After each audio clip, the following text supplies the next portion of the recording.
Imagine losing your child. The deafening, hollow silence that replaces their laughter. The cold, unrumpled sheets on their empty bed.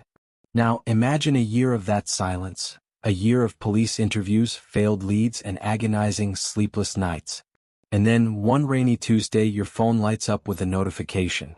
It's from an Apple tag, one you clipped to your son's little blue backpack.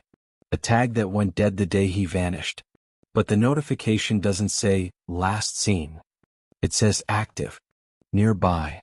What would you do if you heard that sound? For Laura Pierce, the question was not a hypothetical. It was a nightmare clawing its way into reality. The house was dark, save for the blue-white glow of her iPhone. Outside, rain lashed against the windows of the quiet suburban street. It was 11:43 p.m., almost a full year since her world had ended. She was on her knees on the living room floor, her breath held tight in her chest. The Find My app was open, the small icon for Evan's backpack pulsating on the screen. It wasn't miles away. It wasn't at the school. The app showed the tag was inside the house. A faint, digital chirp echoed, muffled from beneath her. Beep. Beep. Beep. It was the sound of the impossible. Laura's hand, slick with a cold sweat, pressed against the old hardwood floorboards. The sound was coming from below. From the crawlspace. A crawlspace she'd been told was sealed. She scrambled to the old air return vent near the wall, her fingers fumbling with the rusted screws. The sound was stronger here. A digital ghost screaming from the foundation of her home. She looked at her phone, at the name that hadn't changed in 364 days. Her thumb hovered over the play sound button, the one she had pressed thousands of times in the first few weeks, praying for a response that never came. Now the tag was playing the sound on its own. Her mind fractured. Was this a glitch? A cruel, technical joke played by the universe? Or was it something else? She backed away from the vent, her body trembling so violently she had to brace herself against the sofa. The sofa where she and Evan used to read stories. How? She whispered, the word a dry scratch in her throat. How can that be? The beeping continued, steady, patient, and utterly terrifying. It was a signal from a life that was gone, a message from a backpack found empty in a dumpster months ago. To understand what that sound meant, to grasp the horror vibrating up through the floorboards of Laura Pierce's home, we have to go back. 1 year earlier to the last perfect morning of her life. 1 year earlier, the sun had painted the small town of Fairview in shades of gold. It was the kind of town that prided itself on its safety, its picket fences, its annual bake-offs. Crime was something that happened in big cities, not here. Not in Fairview. Laura Pierce's kitchen smelled of burnt toast and strawberry jam. 5-year-old Evan, a whirlwind of energy in dinosaur print sneakers, was giggling as he hid his cereal spoon under a napkin, a small daily ritual of magic. Find it, Mommy? Find the magic spoon. Oh, I don't know, Evan, Laura played along, her voice warm. Where could it possibly be? Evan was a bright boy, curious to a fault. He had a fascination with small, hidden spaces. He was constantly building forts under tables, hiding toys under rugs, and asking his father, Mark, about the secret passages in their 100-year-old house. He was in every way a perfect, inquisitive, and deeply loved little boy. The drive to Fairview Kindergarten was routine. Evan sang along to the radio, his small sticky hand leaving a print on the passenger window as he waved at a passing garbage truck. The school was a cheerful brick building, its playground buzzing with the sound of children. Laura unbuckled him. Okay, buddy. Have the best day. Listen to Miss Gable. I will. He grabbed his backpack. A vibrant blue bag with a rocket ship on it. Tucked inside a hidden pocket, a small white disc, an Apple AirTag. Laura was a worrier by nature. The tag was just a simple modern peace of mind. She kissed the top of his head. I love you to the moon. Love you to the moon and back, Mommy, he shouted, then dashed off, the tiny white tag on his bag disappearing into the sea of other children. Laura watched him go, a small involuntary smile on her face. She checked her watch. 8:52 a.m. She had a client call at 9:30. It was a normal day. She didn't notice the man in the faded gray overalls standing near the school's side entrance, holding a toolbox. She didn't notice that the main security camera mounted over the entrance had a piece of yellow caution tape draped over its lens. She didn't know that Miss Gable, the veteran teacher, was distracted by a new, visibly nervous school aide who was starting her first day. Laura Pierce waved goodbye to her son, turned her car around and drove away, blissfully unaware that it was the last time she would ever see him. But that morning, just 47 minutes after Evan Pierce walked through the school gates, he was gone. The call came at 10:19 a.m. Laura was in the middle of her conference call, sketching notes on a legal pad. Her phone buzzed, the screen flashing Fairview Kindergarten. She excused herself, a flicker of annoyance. Had he forgotten his lunch again? Mrs. Pierce? The voice on the other end was not the cheerful school secretary. It was Miss Gable, and her voice was thin, strained. Laura, we can't find Evan. The world tilted. What? What do you mean you can't find him? Is he on the playground? No, Miss Gable said, her voice cracking. We've looked. We're looking. Recess ended at 9:40. Story time was at 10 o'clock. He never came in from recess. We thought he was just in the bathroom. Laura was already grabbing her keys, her laptop crashing to the floor. He's not on the playground? No. We've called the police. The drive to the school was a blur of blaring horns and the metallic taste of panic in her mouth. She abandoned her car in a fire lane and sprinted through the main doors, her heart hammering against her ribs. The scene was one of controlled chaos. Parents, alerted by a mass text, were arriving, clutching their own children's hands. Police officers were fanning out across the grounds. Laura ran past them, her eyes scanning every face, every corner. She found Miss Gable by the sandbox, her face sheet white. Where is he? Laura screamed, her voice a raw thing. Where is my son? The next few hours were a vortex of sirens, questions, and a hollowing dread that settled deep in her bones. Detective Harris, a pragmatic man with kind, tired eyes, led the initial response. The facts were cold and impossible. Evan was last seen near the edge of the playground at approximately 9:35 a.m. The nervous new aide thought she saw him talking to the maintenance man.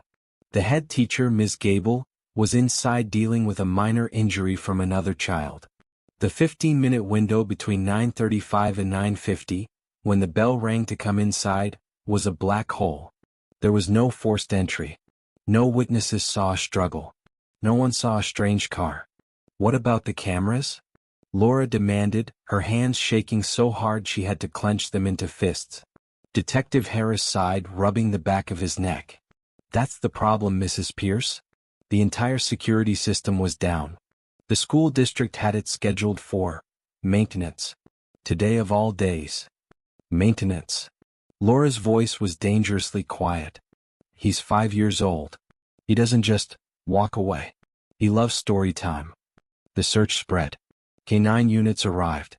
They tracked a faint scent to the edge of the school property, near a chain-link fence that bordered a small patch of woods.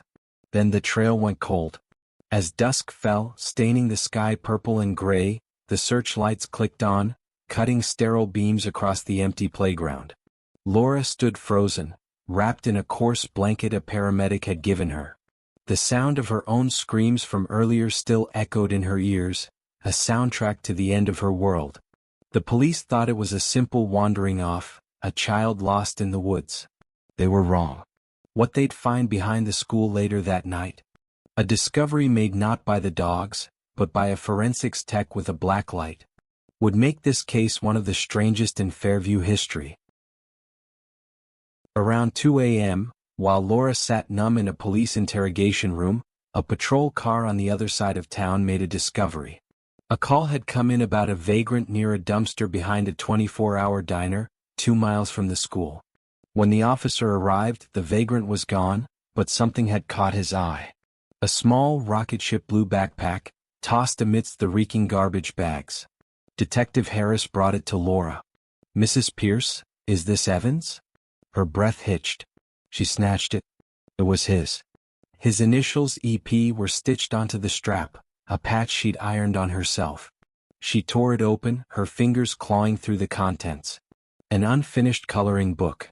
A half-eaten bag of apple slices. She ripped open the hidden pocket where the AirTag was supposed to be. It was still there. But the small white disc had been pried open, the tiny battery ripped out and discarded. It had been professionally, deliberately disabled. This was not a lost child. This was an abduction. The discovery shifted the entire investigation. Forensics teams descended on the backpack. They found something that made no sense. The mud caked onto the bottom of the bag and in the treads of Evan's sneakers, which were inside the bag, was not playground soil. It was dark, loamy, and rich with specific fungal spores. A botanist at the state lab identified it within hours. "This is silt," she explained to Harris. "It only occurs in one place in this county. The old Millers Creek Forest Trail. Miles from the school." But the canines had lost the scent at the school fence. How did Evan, or his abductor, get 2 miles to the diner and miles more to the trail, all without being seen? The police focused on the school staff. Miss Gable was cleared. The nervous aide had an alibi. But the maintenance worker, the one spotted by the aide, was a ghost. His name was Tom Keller. He was a contractor, not a full-time employee. He had been hired just 2 weeks prior to fix a plumbing issue and upgrade the lighting. When police went to the apartment he was renting, they found it empty. The landlord said Keller had paid in cash, given a fake name, and hadn't been seen in 2 days. Since the day Evan vanished, Tom Keller became the prime suspect. His face was plastered on the news. A nationwide manhunt was issued. The media swarmed Fairview. The town's illusion of safety was shattered. Community vigils were held, seas of candles flickering against the faces of weeping neighbors. Laura and her husband, Mark, stood at the center of the storm, hollow-eyed shells. Laura began keeping a diary, a spiral-bound notebook where she poured the words she couldn't say. Day 10. They say he's gone. Tom Keller. They say he took my baby.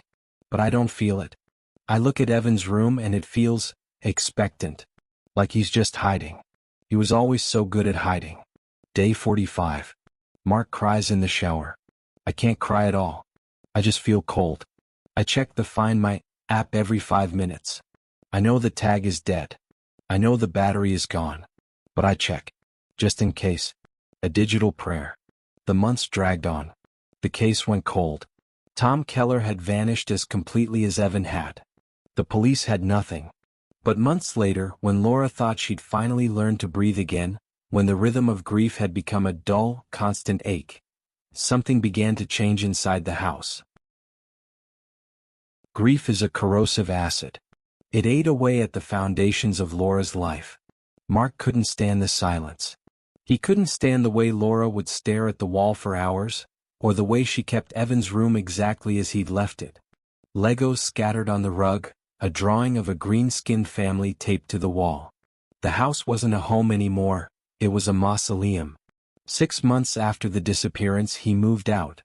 I just need some space, Laura, he'd said, his own eyes broken. Just to heal. I'll stay at my brother's. He never came back. Laura was alone, isolated in the quiet suburban house that had become her prison. The national news moved on. Have you seen me? Flyers faded and tore in the rain. The case file for Evan Pierce was moved from active to cold.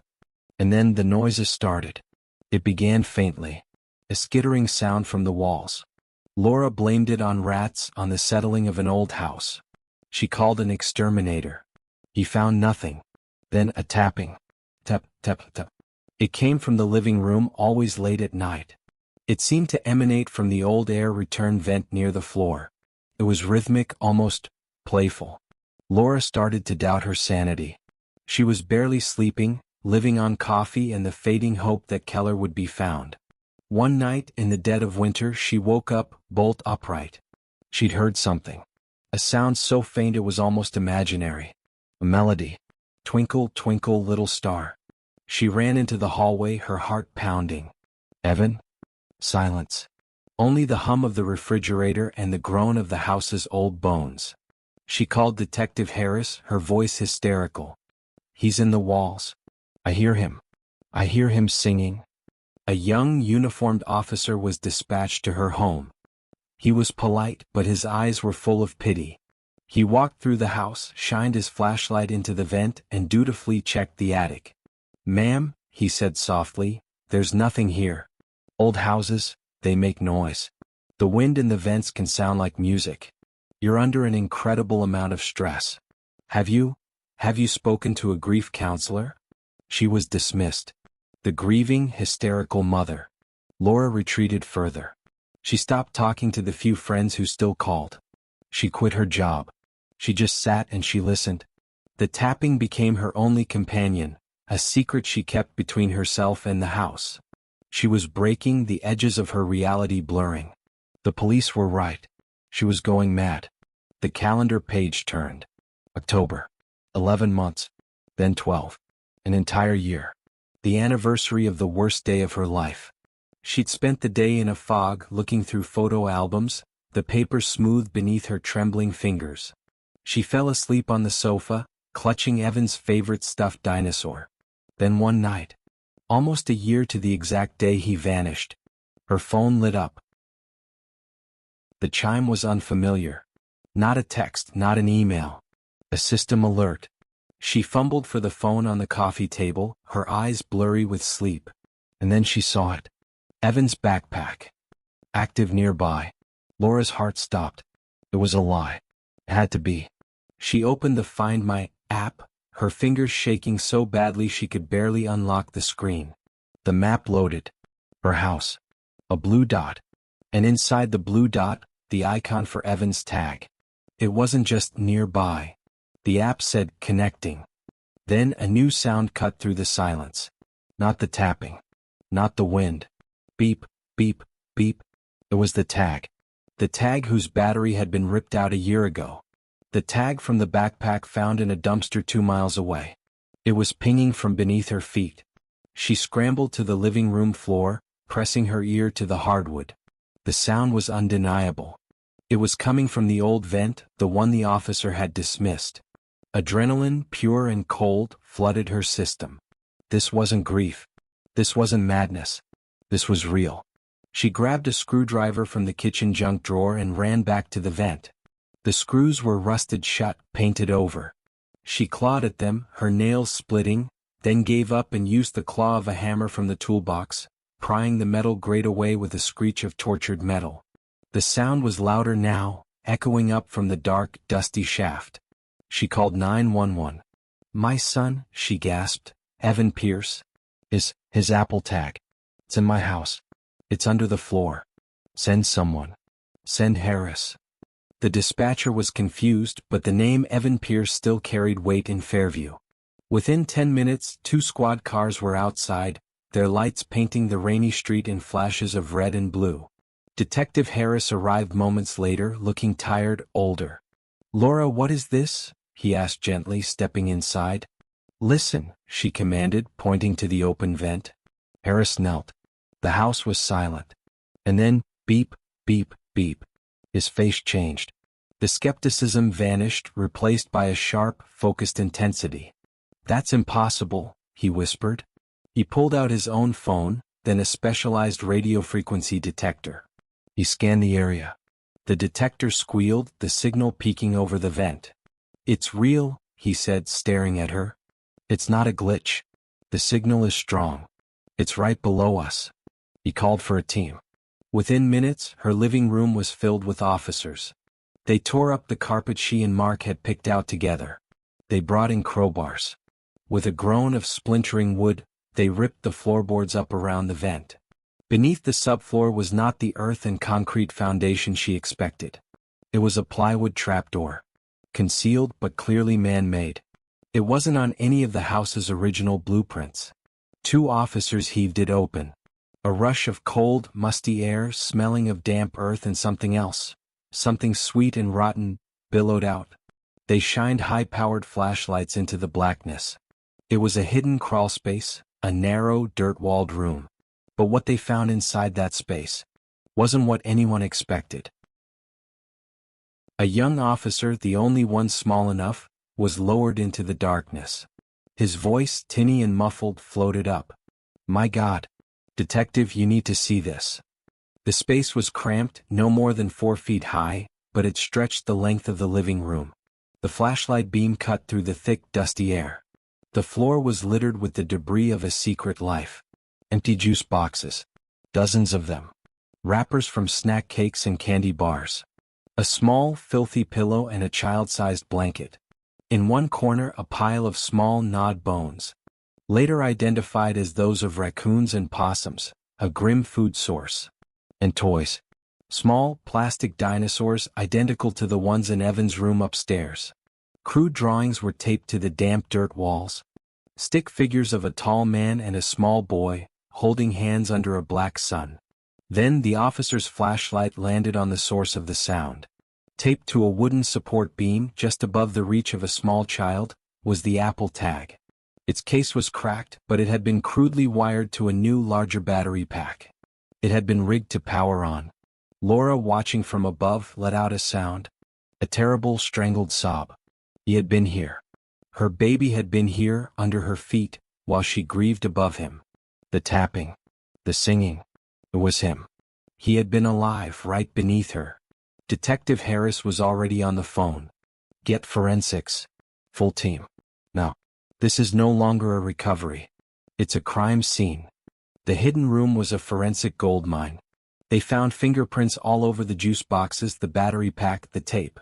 They found several strands of human hair, caught on a nail in the support beam. The prints and the DNA came back with a match: Tom Keller, the missing maintenance worker. The discovery blew the case wide open, but in a terrifying new direction.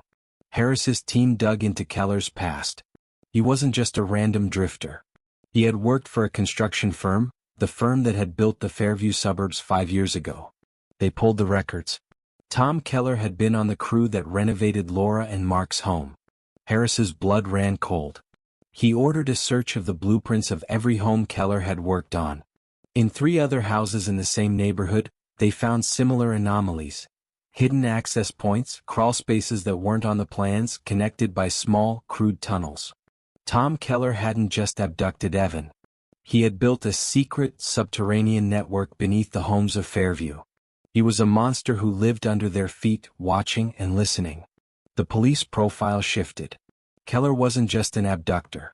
He was a meticulous, patient predator. The new timeline was horrifying.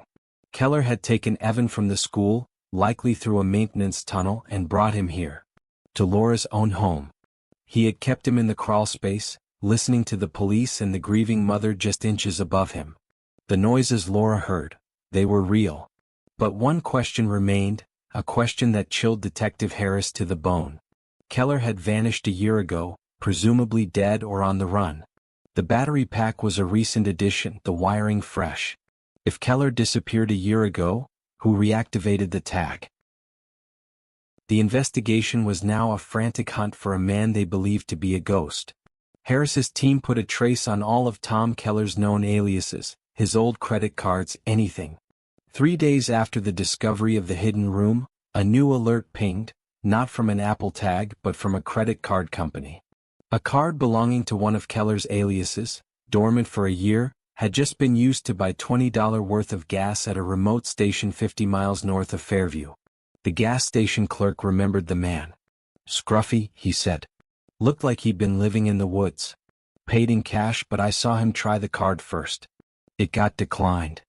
Police tracked the signal from Keller's phone, which he had just turned on for the first time in a year, to an abandoned hunting cabin deep in the Millers Creek woods. The same woods where the mud on Evan's backpack had come from. A SWAT team with Detective Harris and Laura, who had refused to be left behind, descended on the cabin. They found it cold and empty. Keller was gone again. But he had left something behind. On a rickety wooden table, 2 items were placed with deliberate care. The first was a pair of tiny dinosaur print sneakers, caked in dried mud. Evan's shoes. The second was a small microcassette recorder. Harris, his hand unsteady, pressed play. A rough, panicked voice filled the room. It was Tom Keller. If you're hearing this, I'm already dead. Or worse. They're gonna kill me. I never meant to, not the kid, He was breathing heavily, his voice paranoid. I like to watch. The houses. I built the tunnels to be close. I took things. Food. Souvenirs. I was in the school. I saw. He paused, a sob catching in his throat. I saw him. In the boiler room. With the other one. The girl. Harris and Laura locked eyes. What girl? The school official, Keller's voice rasped. He runs it. He uses my tunnels. He uses the maintenance schedule. The school camera, he had me fix it. He confessed everything. Evan hadn't been the target. Evan had been playing near the chain-link fence, seen Keller using a hidden maintenance hatch, and followed him, curious as always. He'd followed Keller right into the boiler room, where he'd stumbled upon the real monster. It wasn't just one abduction, Keller whispered. It's a network. For them. The ones with money. He uses my access for God, the things he does. Keller had panicked. He grabbed Evan to silence him, to keep him from telling anyone what he'd seen.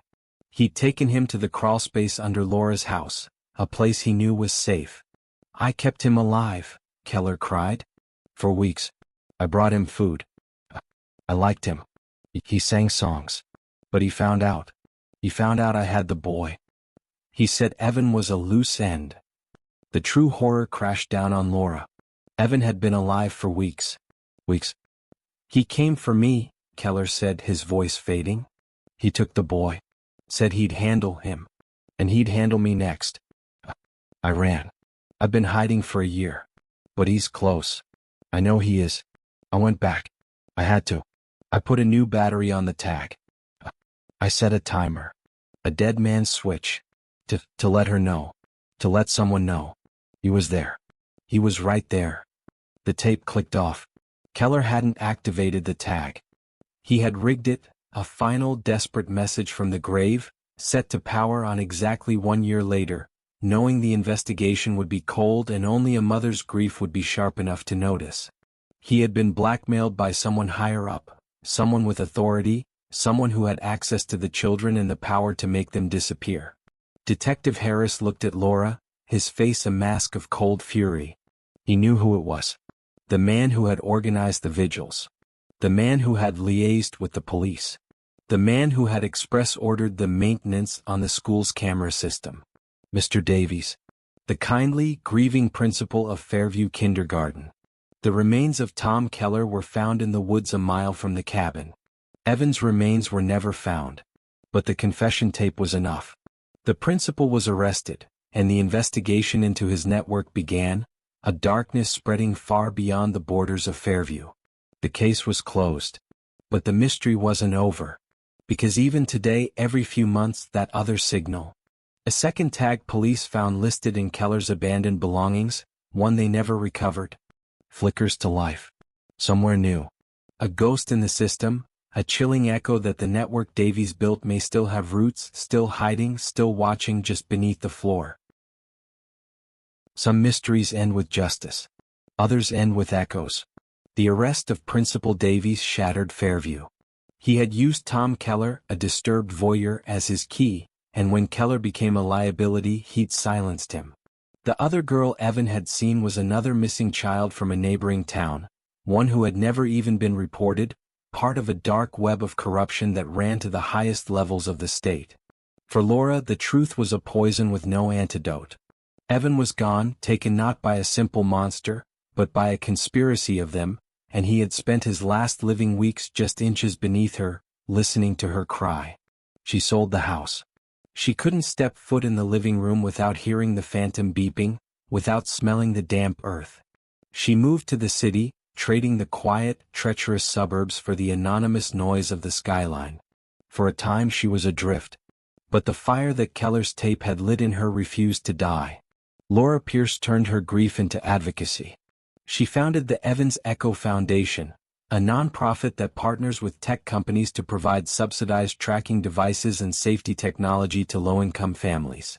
She lobbies Congress, her voice steady and strong, telling her story, demanding that the system that failed her son be rebuilt. She fights to give meaning to the life that was stolen, to ensure that no other child's echo is the only thing left behind. Her new apartment is small, clean, and sparse. On her windowsill, next to a single framed photo of a 5-year-old boy in dinosaur sneakers, sits the small, white, silent Apple tag. The one they pulled from her crawlspace. It is her reminder. Her fuel. Some mysteries end with answers that only bring more pain. They end with a mother standing by a window staring at a piece of plastic, a silent beacon from a life that was lost. They end with the chilling knowledge that the monsters we fear are not always strangers in the dark, but sometimes the very people we trust to protect our children. They end with echoes beneath the floor, reminders of what we lost, and the fight that must continue. What would you have done if you heard that sound beneath your floor? Let me know in the comments. And if this story moved you, subscribe for more real stories that the world needs to hear.